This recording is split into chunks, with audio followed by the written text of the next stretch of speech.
Üdvözlet! Ön megtekintette a bevezetőt, a partnerekről, a termékekről, a raktármozgásokról szóló videót, most az értékesítés ismertető következik. Alapesetben ezzel fog legtöbbet dolgozni a dohányos is, hiszen az értékesítés teszi ki a használatnak a legnagyobb részét. Erre a sárga csempékre kattintva van lehetőség. Megjelenik az értékesítési felület, általánosan el kell mondanom, hogy ez használható egér nélkül, sőt erősen javasolt, hogy ne legyen egér használva, illetve érintő képernyővel is. A termék azonosítása alapesetben vonalkóddal történik, de lehetőség van F2-vel listából választani.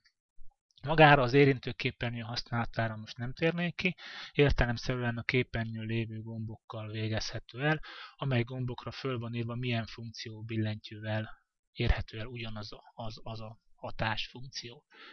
Megadva mondjuk a vonalkódot, ha ahhoz a vonalkódhoz egyetlen egy termék tartozik, akkor megjelenik itt a termék neve kékkel, a bruttó ár nem módosítható, mert ez egy fix áras termék. Látható még a készlet, és meg kell adni, hogy milyen mennyiségben szeretnénk ezt értékesíteni. Alapesetben felajánlja az egyet, de ez átírható egy kívánt mennyiségre a készlet erejéig.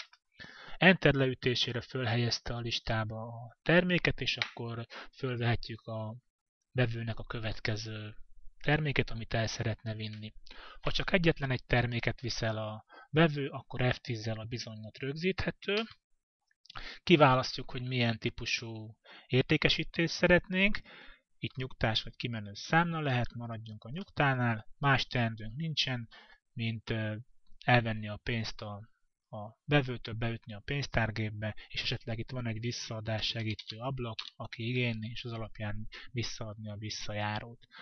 Ennek az ablaknak a felső részében, itt mutatom, van egy tábla, ami kiírja azt, hogyha eltérő áfatartalmú tételek vannak az értékesítésben, azért jó, hogy akkor a pénztárgépbe elég ezeket a különböző gyűjtőkbe beütni.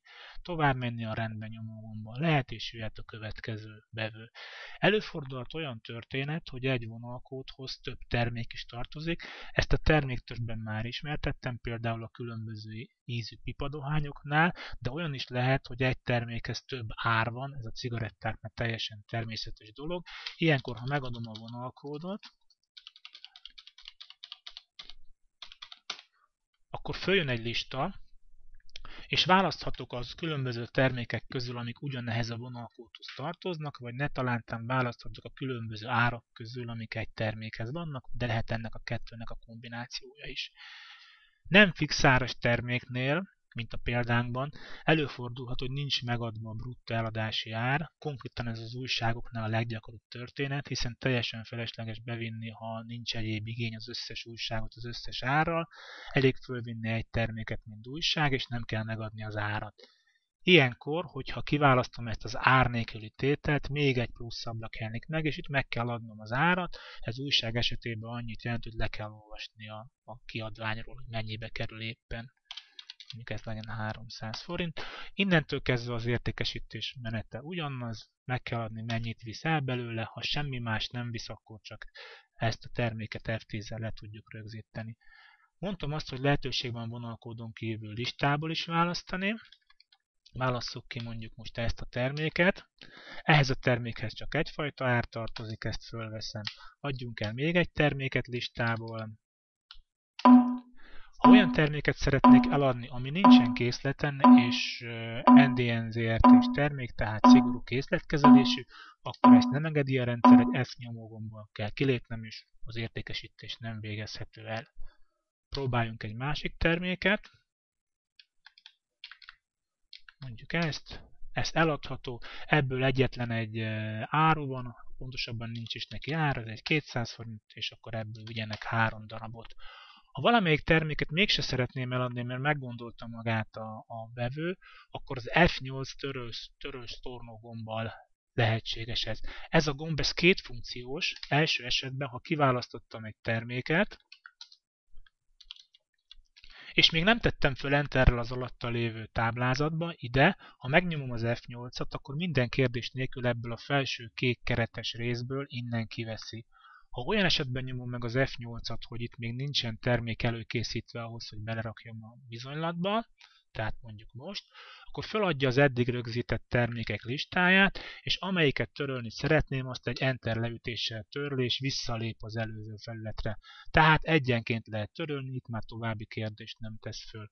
Ha ez az értékesítés így rendben van, akkor az F10-zel tudom rögzíteni a bizonylatot. Most ne egy nyugtás értékesítést csináljunk, hanem kimenő számlát, egy lefele lejjebb léptem, ütök egy Entert, és itt meg kell adnom azt, hogy ki a vevő. Kis Péter,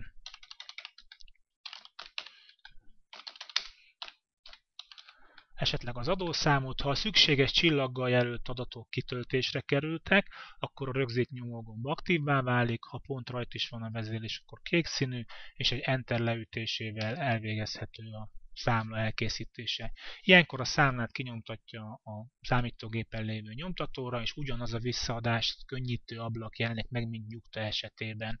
Ha nem akarom kitölteni, hogy mennyit fizetett, mert ezt fejbe is ki tudom számolni a visszajárót, akkor egyszerűen egy Entert ütök, és már is a rendben nyomógombon vagyok, és jöhet a következő vevő kiszolgálással.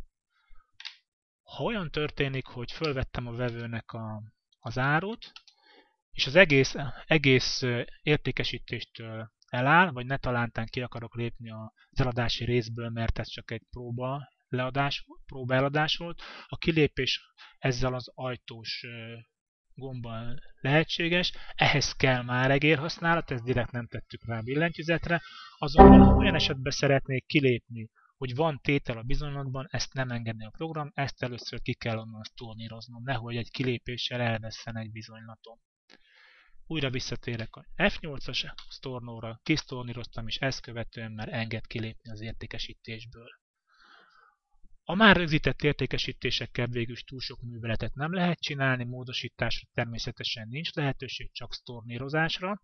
Ez az alatta lévő sárga kockával az értékesítések tallózásával végezhető el. Itt látom az eddig rögzített bizonylatokat, ezt példánkban ezt a kettőt. Itt volt egy nyugtás értékesítésem, egy kimenő számlám, látom a számlámnak a sorszámát, tudom sztornírozni a bizonylatot, és lehetőségem van megtekinteni a tételeit, ez a megtekint nyomógomban történik.